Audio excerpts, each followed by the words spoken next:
everyone. Okay, so spirit is just moving, so I'm just flowing. All right, I know 2 videos in a day is might not be the norm because I'm about to go back into school mode. So, but for now, I got time.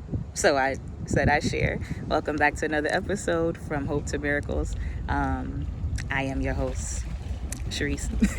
No, I'm being silly, but something else dropped on my heart, and I didn't want to make the video longer than 10 minutes. So that's a rule here on this channel.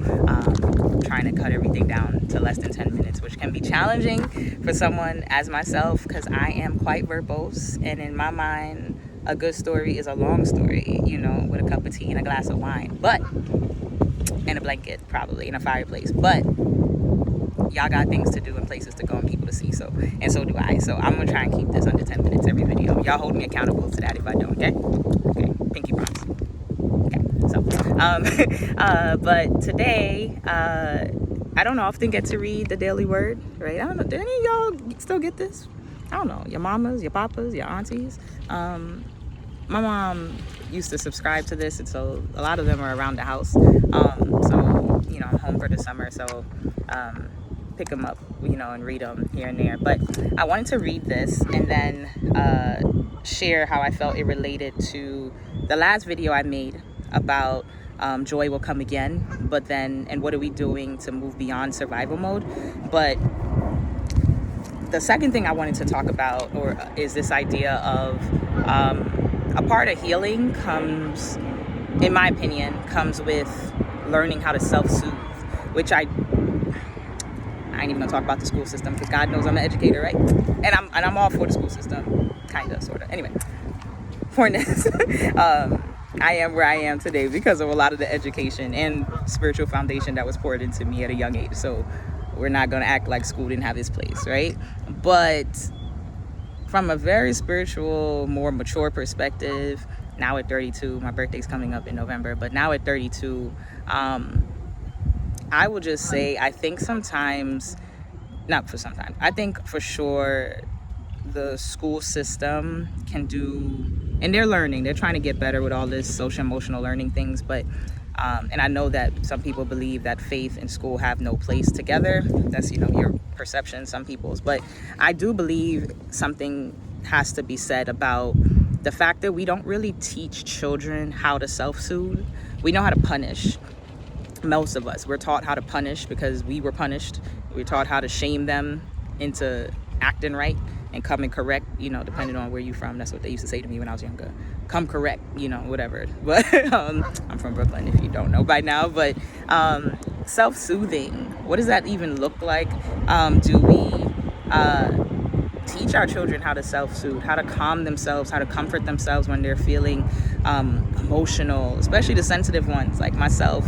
I'm very sensitive, but I was always shamed for my sensitivity and my empathetic heart, and I was wrong, but they didn't know any other way. So anyway, this piece came to me that I'll read, and then I'll share how it resonates, and we'll wrap up for today, I promise. But it's actually for today, this devotional. It's called Comfort, and it says, God's presence is my comfort.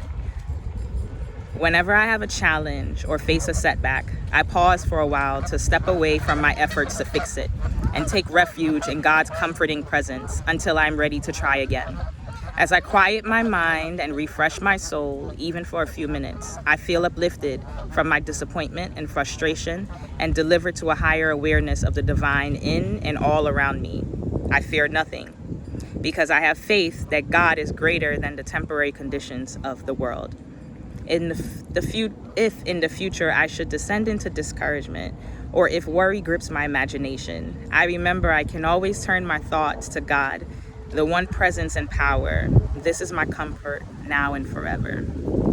So I think about that and how it took me a while.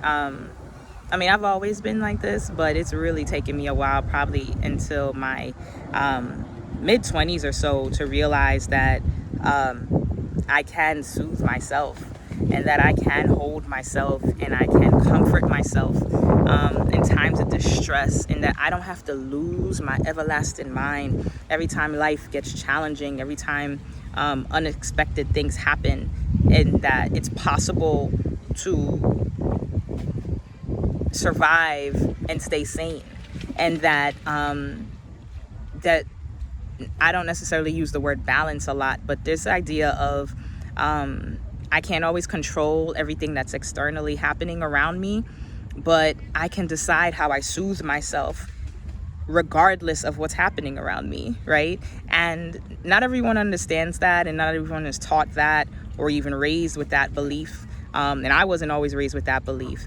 But I will say it comes in handy because if not, we will find that everything that happens takes us out, literally.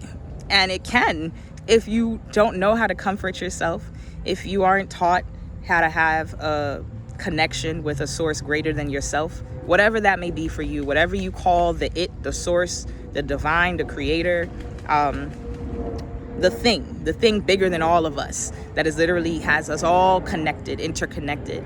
If you don't know how to tap into that, if you aren't taught how to tap into that, it will always feel like life is trying to take you out. And sometimes it is, but then other times it's a matter of no one's ever taught us how to keep our mind in the midst of the storm, how to walk through fire and not come out smelling like smoke.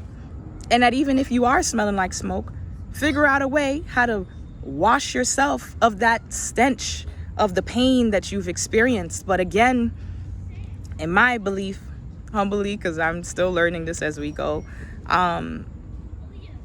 we just aren't taught how to self-soothe. We aren't taught how to comfort ourselves.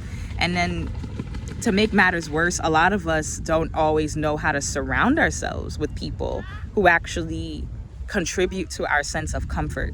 And I remember hearing a quote from somewhere, and forgive me that I don't know the name of the person or the people. If you do, when I say it, please feel free to type it in the comments. But I heard a quote earlier this summer that said, you know, real love, healthy friendships feels like medicine to the soul. Feels like medicine to the soul. And I have to be honest in saying I didn't always know how to surround myself with people who felt like medicine to my soul, but I didn't always know how to comfort myself in a way that felt medicinal to me as well, right? So coming back to this idea of how do you comfort yourself? Do you know how? Have you been intentional about comforting yourself? And last thing is, I had heard a sermon from T.D. Jakes the other day about surviving the trauma, right? And he said something along the lines, I'm paraphrasing, I'll probably put the link here in the description if I find the sermon in time before I post this, that if you're gonna go through trauma, you better have a plan, not only for survival, but for your healing, right? And that a lot of us, again, because of just the way we were conditioned, you know, we know how to survive. We know how to keep it moving, how to just get through the day, you know, fake it till we make it. We're good at that because we've kind of been, sometimes we just didn't have a choice. But you do have a choice to decide how that valley season, survival season defines you and shapes you. And a lot of that has to do with your plan and execution of your healing journey, and knowing that it's important to have a plan. It's important to decide that, man, this is crazy. I can't control what's going on outside of me, but I can control how I comfort myself. I can control who I do not allow around me, who I have to just admit is not helping me to get through this. And the truth is that sometimes there aren't a lot of people. It might just be one. I do believe God always sends at least one, but sometimes there are some things you have to walk alone. But even in those seasons, what's your plan? What's your battle plan? Because you're gonna need one. And to comfort yourself won't always make sense to others, but at least you'll still have you.